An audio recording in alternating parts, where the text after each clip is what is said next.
Kristo ma. So aniya na usab kita mga igsoon no aron diin magpaambit kita about sa pulong sa Dios no ug pagtulonan isip katoliko mga igsoon. So karon mga igsoon ang atong ipaambit karon mahitungod kini sa kasal no. So kay na do na naman pud kitay nakaistorya diyan no nga okay yung tangilang sitwasyon no kay puro sila dalaga o ulitaw so apan mo na ato ang gihatagan nato og kanang katin-awan no kung unsa ka importante ang kasal. So mo ni atong pagpaambit dinhi Megso no. So kini po usab ang atong pagpaambit Megso no kung unsa ka importante ang kasal no. So ang kasal Megso no kung pareha na nga aduna kanay nakaipon-ipon mga igsoon so para mahilikay kita no nga sa pagpakighilawas sa atong partner sa atong mga gihigugma Megso no. So mas maayo Megso no nga makigminyo kita Megson para diin dili na kita makasala niya na. So atong basahon mga igsoon no diha sa dinhi sa balaang kasulatan Megson no, o Biblia. So mato dinhi Megson no sa 1 Corinto kapitulo 7 bersikulo 2 mga igsoon. So atong basahon para masabtan og madunggan nato no. So atong highlights para mas maklaro po. Nga nagaingon diri apan karon paglikay no paglikay sa pagpakighilawas gawas sa kaminyon kinahanglan ang lalaki mga asawa og ang babae mamana. So mo na Megson no para mahilikay kita sa kanang ingana pagpakighilawas Megson no nga kinahanglan magminyo gayud kita para dili kita magawas nun na kita Megson no sa ana nga part no kay kanang kasuguan Megson no sugo manggayud kana sa Dios. So ang kasal Megson no matud din sa kasulatan no nga unsa jud siya ka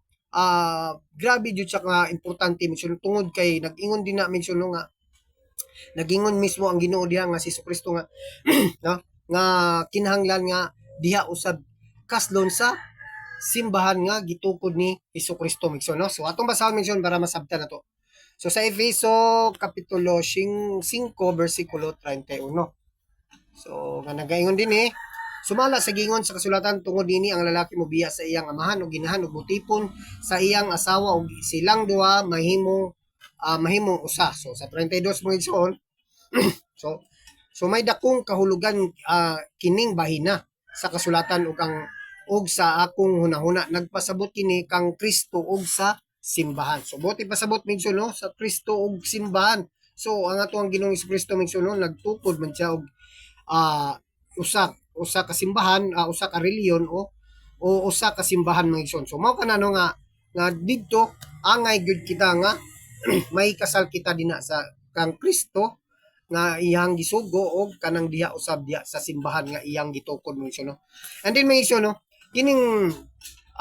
lawas nung kaibog mga igsoon no so or sa pagtipon-tipon Megson no para dili kita so diha magud nga punto Megson no kining mag-ipon-ipon o natay hinigugman no diha gayud kita madani Megson ba nga makighilawas kanunay tungod kay naa naman siya sa imong giliran Megson no or ang imong hinigugma so perminti nimo kuyog so mo na nga panghitabo nga dili jud na jud time nga di jud ka makaiwas Megson no. So atong basahon dinhi sa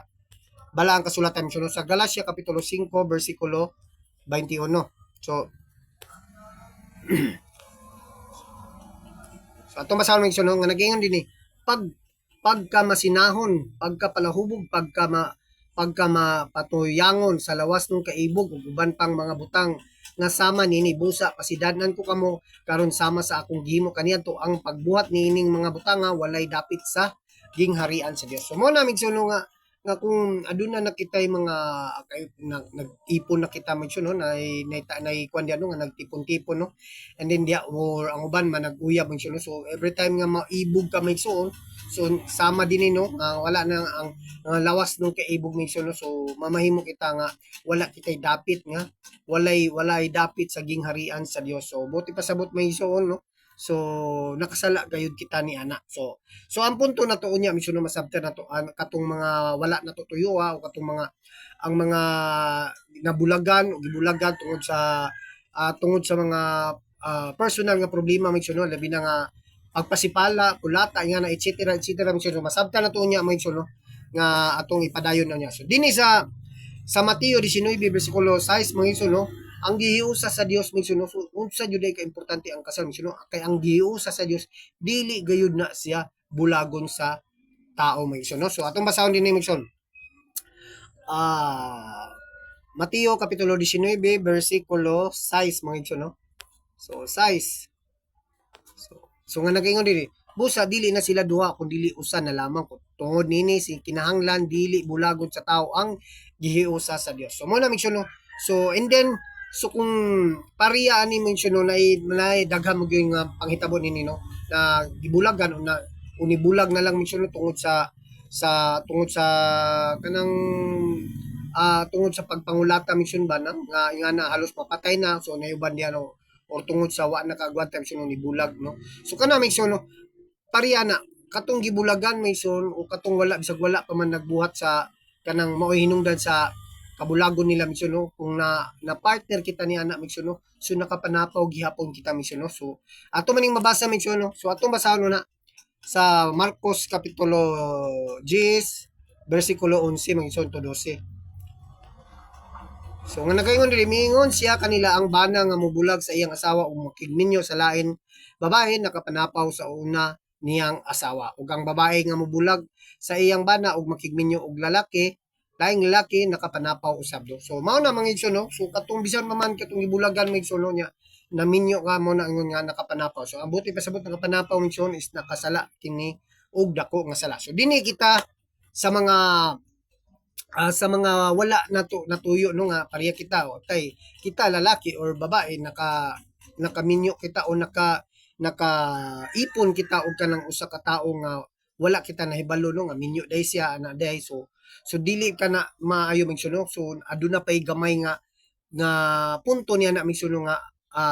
dili pa kayo siya tanto nga nakasala gyud no pero sa diha mention no mahibaw man gyud kita nga usa day siya kaminyo no so masayod man gyud na mention no wala na tuyo ana so and then siyempre kung ang usa-usab ka especially kining babae no kay tungod sa kadaghang pareha nang nabinlan siya og daghang kay mga anak so unsaon niya naglisod siya mention no kung saan pagbuya so and then niya na mga tungura mention no makapangita gyud siya og lalaki umubuhi kaniya mention no so mo na ang punto no so di na mention so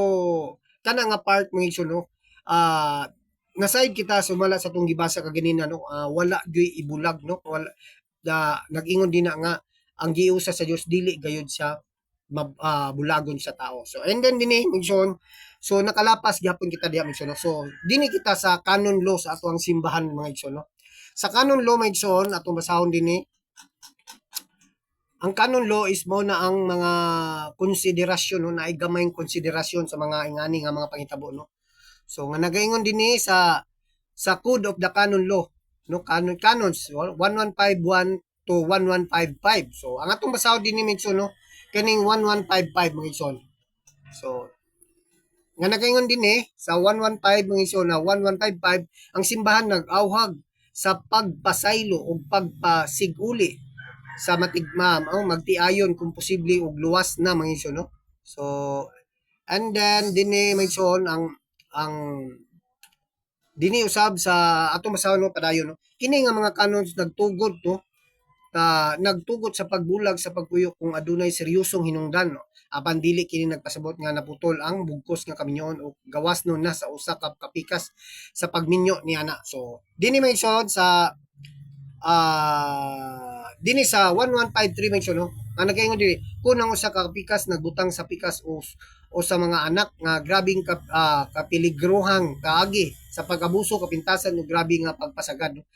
ang pikas adunay katungod nga mobulag sa pagpuyo no pagpuyo mahimo usab kini pinagi sa pagtugot sa otoridad sa simbahan o emerhensiya dayon lang sa kaluwasan so kini nga time may sunod nahitabo ang usab kanako no katong wala pa mi nakasal sa simbahan no kay and then una misyon no nakasal gyud mi sa akong asawa din sa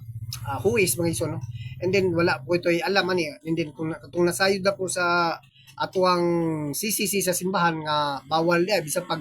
nakasal na ka dinhi so sa mata sa Ginoo no nahugya pong kita og dako nga sala niya na ano kay wala man kita giusa sa Dios niya na di na nga part mga igsoon no kung nasayod ko no so tungod pagpangumpisal mga igsoon no nangumpisal ko kumpisal na ko tanan and then gipaningkamutan ako gipugngan ako kung kaugalingon mig suno kay gusto ko taga semana makadawat ko sa lawas ug dugo ni Hesukristo no so mo na nga mga siguro mga 2 ka semana o 3 ka semana kuno nga wala jud ko nakigilawas kong asawa and then naa man jud time nga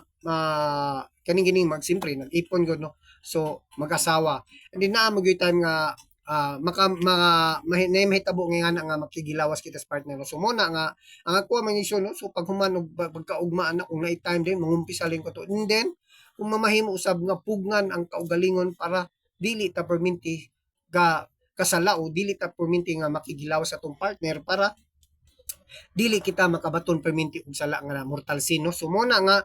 si so kung kaya nato na migsuno isa ka semana kaysa okay ra migsuno sa ako ganitong time no. So nakaya na ko tug tulo ka semana aron din lang nga gusto na ko nga taga semana every time mo simba ko makakalawat ako migsuno. So mo na nga nangumpisan ko puro ka na migsuno kung naka nga punto kaya ka nga amo pag human na mo kasal no, so naningkamot mo ko nakasag mo simbahan hindi puro ka mga dili pwede gyud mga igsoon nga ikasal so mo na lang siguro na ang atuang paningkamutan nga magpugong gyud ta kanunay sa atuang kaulag mensulo so maningkamot ta kung isa ka semana ka isa or much better ba og kanung isa ka bulan na kung makaya lang no. And then kung sa diha nga kuan na mangumpisal lang mensun no mo na so di na mensun so sa atong canon law no so mas maayo mangutana kita sa atong mga kaparian aron diin masayrod kita kung unsay angay nato nga buhaton no sa atong mga ingana nga sitwasyon no. So mao lang kadto migson mahitungod sa atuang pagpaambit dinhi about sa kasal ug unsa ka importante ang kasal no. So subliyon ko pag-usab may ngapon kanyang tanan ug dalaygon ng Dios. God bless.